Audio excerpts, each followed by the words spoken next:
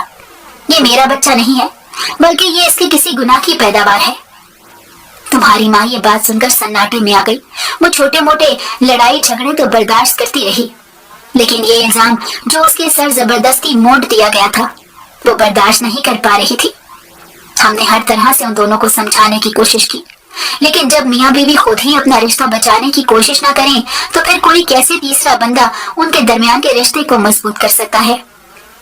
میں اور تمہارے دادا اب تھکتے جا رہے تھے۔ انہیں دنوں تمہارا باپ گھر چھوڑ کر چلا گیا اور اس نے اپنا کوئی اتا پتہ نہیں دیا کہ جس پر اس سے رابطہ کیا جا سکتا، اور یہ بات تمہارے دادا دل پر لے بیٹھے۔ انہیں شدت سے اس غلطی کا احساس ہونے لگا تھا کہ انہوں نے اپنے دوست کی بیٹی کے ساتھ بہت ہی غلط کر ڈالا ہے، اور یہ احساس ندامت ایسا دل پر لیا کہ انہیں ہارٹ اٹیک ہو گیا۔ لیکن تمہارا باپ اس قدر شکی القلب تھا کہ ہم نے اسے تمہارے دادا کی اطلاع کسی نہ کسی طرح اس کے دوست کے توسط سے پہنچائی، لیکن وہ پھر بھی انہیں دیکھنے کے لیے نہ آیا، اور جب ان کی وفات ہو گئی تو بمشکل نماز جنازہ پر پہنچا، لیکن گھر نہیں آیا۔ میں ایک طرف تمہارے دادا کی جدائی پر نڈھال تھی تو دوسری طرف تمہارے باپ کی بے حسی نے مجھے ادموا کر ڈالا۔ مجھے یہ سمجھ نہیں آ رہی تھی کہ میں سارے معاملے کو اب کیسے سلجھاؤں۔ تمہارے ننیال کو جب پتا چلا کہ یہ صورتحال بن گئی ہے تو وہ تمہاری امی کو زبردستی اپنے ساتھ لے گئے۔ میں نے بھی اسے نہ روکا۔ اس کی وجہ یہ کہ جس کے نکاح میں وہ بند کر یہاں آئی تھی وہ تو اسے چھوڑ کر نہ جانے کہاں بیٹھا ہوا تھا، کہ نہ تو اپنا اتا پتہ بتاتا اور نہ ہی اپنی بیوی کی کوئی خیر خبر لیتا ہے، اور نہ ہی اس کی کوئی ضرورت پوری کرتا ہے۔ یہ تو شکر تھا کہ تمہارے دادا کی پینشن تھی تو میں اپنے ساتھ ساتھ تمہاری ماں کا خرچہ بھی اٹھا رہی تھی۔ اگر یہ پینشن نہ ہوتی تو میرے لیے بہت مشکل بن جاتی، کیونکہ تمہارے چچا کی شادی کے بعد تو صورتحال گھر میں انتہائی تکلیف دہ بن گئی۔ تمہاری چچی حالانکہ میری سگی بھتیجی ہے، لیکن اس نے شادی کے بعد وہ رنگ ڈھنگ دکھائے کہ میں نے خاموشی کی چادر اپنے سر پر اوڑھ لی، کیونکہ میں اس عمر میں ذلیل نہیں ہونا چاہتی تھی۔ اسی لیے میں اپنا نماز روزہ کرتی اور سائر پر ہو کر اپنی زندگی کے دن گزارنے لگی، کہ انہی دنوں تم پیدا ہوئے تو تمہاری ماں تمہیں لے کر میرے پاس آئی اور انہوں نے میری گود میں تمہیں ڈال دیا، کیونکہ تمہارے ماموں اور نانا نے یہ فیصلہ کیا کہ تمہیں نہیں رکھیں گے بلکہ جن کی اولاد ہے وہ پالیں۔ تمہاری امی نے تمہارے لیے بہت مزاحمت کی، لیکن تمہارے نانا اور ماموں نے اپنا کٹر فیصلہ سنا دیا کہ اگر تم اس بچے کو ساتھ رکھنا چاہو گی تو پھر ہمارے دروازے تمہارے لیے بند ہو جائیں گے، پھر اپنے بیٹے کو بغیر خامد کے سہارے پالنا، ہم تمہارے کسی بھی معاملے کے ذمہ دار نہیں ہوں گے۔ تمہاری امی ایسے گرداب میں پھنس گئی تھی کہ جس میں سے اس کا نکلنا آسان نہیں تھا۔ وہ نہ تمہیں چھوڑ سکتی تھی نہ ہی تمہارے بغیر رہ سکتی تھی، لیکن بالآخر اس نے یہ فیصلہ لے ہی لیا اور تمہیں لے کر وہ میرے پاس آئی۔ تمہیں میری گود میں ڈالنے کے بعد وہ دیر تک کسی مجسمے کی طرح کھڑے ہو کر تمہیں دیکھتی رہی، اور پھر وہ دن اور آج کا دن میں نے دوبارہ پلٹ کر اس کی شکل نہیں دیکھی۔ پھر سننے میں یہ آیا تھا کہ تمہارے باپ نے طلاق بھیج دی ہے اور تمہاری ماں نے دوسری شادی کر لی۔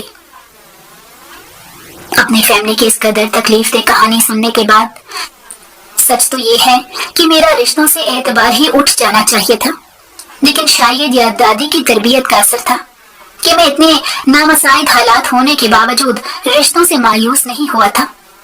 میں نے بڑی مشکل سے میٹرک کا امتحان پاس کیا، لیکن آگے پڑھنے کا مجھے کوئی چانس نظر نہیں آ رہا تھا۔ چچا سے مجھے کوئی امید نہیں تھی کہ وہ مجھے کالج کی فیس کے لیے تھوڑی بہت مدد امداد کریں گے، تو ایسے میں نے ٹیوشن پڑھانے کا سوچا اور ساتھ ہی ساتھ عالم فاضل کا کورس ایک مدرسے سے کرنے کی ٹھان لی۔ میں صبح سویرے نکلتا اور رات کو گھر آتا تو دادی میرے انتظار میں جاگ رہی ہوتی۔ جب تک میں نہ آ جاتا وہ کھانا نہ کھاتی تھی۔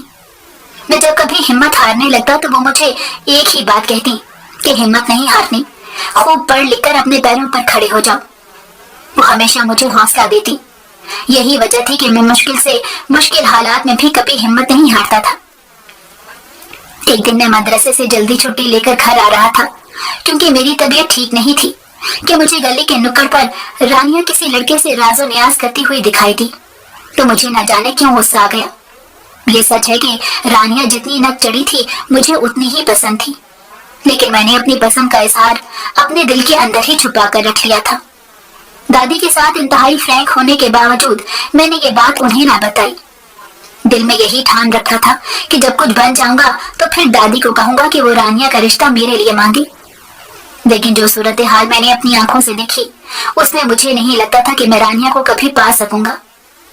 رانیہ مجھے دیکھ چکی تھی، اسی لیے وہ گھبرا گئی اور پھر تیزی سے بھاگتے ہوئے گھر میں داخل ہوئی، تو میں بھی تیز تیز قدم اٹھاتے ہوئے تقریباً بھاگتے ہوئے اس کے پیچھے گھر میں داخل ہوا اور چیخ کر رانیہ کو پکارا، یہ تم کس سے باتیں کر رہی تھی؟ تو وہ پلٹ کر میری طرف گھرا کر آئی، تمہارا دماغ خراب ہو گیا ہے، میں بھلا کس سے بات کر رہی تھی؟ آہستہ آواز میں بات کرو۔ میں نے اسے خاموش کروانا چاہا تو وہ ہتھے سے ہی اکھڑ گئی۔ میں جانتا تھا کہ اس وقت چچا گھر پر ہوتے ہیں اور میں نہیں چاہتا تھا کہ یہ بات ان تک جائے، لیکن رانیہ مجھے دبانے کے لیے جھوٹ موٹ کر رونے لگی تو مجھے ہاتھ پیر پڑ گئے، کیونکہ میں جانتا تھا یہ آنسو اس کا وہ ہتھیار ہے کہ جس کے سامنے چچا اور چچی ڈھیر ہو جاتے ہیں۔ پھر وہ یہ نہیں دیکھتے کہ قصور کس کا ہے اور وہ مجھے ہی ذلیل کر کے رکھ دیتے ہیں، اور آج بھی ایسے ہی آثار نظر آ رہے تھے۔ رانیہ روئے جا رہی تھی کہ اچانک چچا اور چچی کمرے سے باہر نکلے اور انہوں نے ہمیں ایک ساتھ کھڑے دیکھ کر غصے سے پوچھا کہ یہ کیا ہنگامہ برپا کر رکھا ہے تم دونوں نے؟ اب بڑے ہو گئے ہو لیکن ابھی بھی بچوں کی طرح ایک دوسرے کے ساتھ کیوں لڑتے ہو؟ رانیہ کے لیے تو ان کی آنکھوں میں محبت ہی محبت تھی، لیکن میری طرف ان دونوں کی نگاہیں قہر بن کر اٹھی تھی۔ تو میں ہکلاتے ہوئے بولا کہ میں تو اس سے ایسے ہی بات کر رہا تھا، اس نے خواہ ہی لڑائی بنا لی۔ تو رانیہ ایک دم سے تیش میں آ کے بولی کہ یہ مجھ پر الزام لگا رہا ہے کہ میں کسی لڑکے سے بات کر رہی تھی۔ چچا نے اتنی ہی بات سنی اور میرا گریبان پکڑ لیا اور میرے منہ پر ایک زناٹے دار تھپڑ مارا۔ تمہیں شرم نہیں آتی ایسی باتیں کرتے ہوئے؟ تو چچی لقمہ دیتے ہوئے بولی کہ اسے کیا شرم آئے گی، اس کا تو خون ہی گندا ہے، جیسے اس کے ماں باپ گندے، تو ظاہر ہے یہ بھی انہیں پر ہی جائے گا۔ وہ بھی ساری زندگی ایک دوسرے پر الزام لگاتے رہے تو یہ اب اس کی گھٹی میں شامل ہے، اب یہ میری بیٹی پر الزام لگانے پر تل گیا ہے۔ تو چچا نے مجھے لاتے اور گھونسے مار مار کر لہو لہان کر دیا۔ دادی اپنی ناتواں جان سے مجھے بچانے کی کوشش کرتی رہی، لیکن چچا کے غضب کے آگے وہ ٹھہر نہ سکی۔ میں چپ چاپ چچا کے ہاتھوں پٹتا رہا اور پھر میں نے یہ گھر چھوڑنے کا فیصلہ کیا، لیکن دادی کی زنجیر ایسی تھی جس نے مجھے اس فیصلے پر عمل درآمد کرنے سے روک رکھا تھا۔ لیکن اس واقعے کے بعد دادی کی طبیعت اکثر خراب رہنے لگی۔ وہ ایک ہی بات میرا ہاتھ پکڑ کر کرتی کہ خدا جانے میرے بعد تمہارا کیا ہوگا۔ تو میں اکثر انہیں حوصلہ دیتے ہوئے کہتا کہ دادی میں اب کوئی ننھا بچہ نہیں ہوں، اپنا خیال خود رکھ سکتا ہوں، جو ہی میری تعلیم مکمل ہوگی مجھے جاب مل جائے گی تو پھر میں آپ کو اپنے ساتھ شہر لے جاؤں گا، آپ کیوں اتنا پریشان ہوتی ہیں؟ تو دادی ایک دم سے رونے لگتی اور پھر کہتی کیا پتا میرے بچے، میں اس وقت تک زندہ رہوں یا نہ رہوں، لیکن تمہیں اگر جاب مل جائے تو یہاں اس گھر میں مت رہنا، اس گھر میں تمہارے لیے کبھی بھی جگہ نہیں بن سکتی۔ یہ بہت ہی کٹور دل کے مالک لوگ ہیں، وہ اور لوگ ہوتے ہیں جو اپنے خونی رشتوں کو اپنے سینے سے لگاتے ہیں، ان کا تو خون ہی سفید ہے، ان سے کیا گلا۔ میں نہیں جانتا تھا کہ دادی جو زندگی میں پہلی بار مجھ سے کھل کر یہ شکوے کر رہی ہیں یہ ان کی آخری باتیں ہیں۔ وہ شاید مجھے اس طرح سے پٹتا دیکھ کر میری تذلیل سہ نہ سکی اور 2 دن کے اندر اندر ان کی وفات ہو گئی۔ دادی کی موت میرے لیے ایک بہت بڑا سانحہ بن گئی، مجھے ایسا لگتا تھا جیسے مجھ پر کوئی قیامت ٹوٹ پڑی ہو۔ دادی کا سوئم جو ہی ہوا تو میں نے یہ گھر ہمیشہ کے لیے چھوڑ دیا اور ڈنکی کے ذریعے غیر قانونی طور پر میں امریکہ میں داخل ہو گیا۔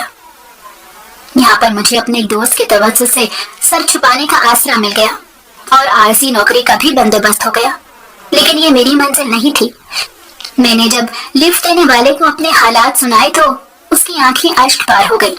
اس نے مجھے اپنا کارڈ دیا اور کہا کہ اب مجھے پریشان ہونے کی ضرورت نہیں ہے، میں آپ کی ایک بہتر جگہ پر جاب کا بندوبست کرتا ہوں، بس مجھے 1 ہفتے کا ٹائم دے۔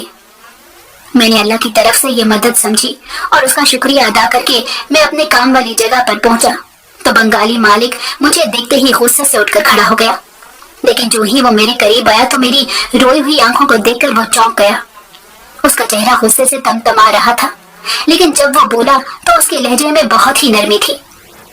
کیا بات ہے جوان، تم ٹھیک تو ہو؟ میں نے کہا جی، میری سائیکل پنچر ہو گئی تھی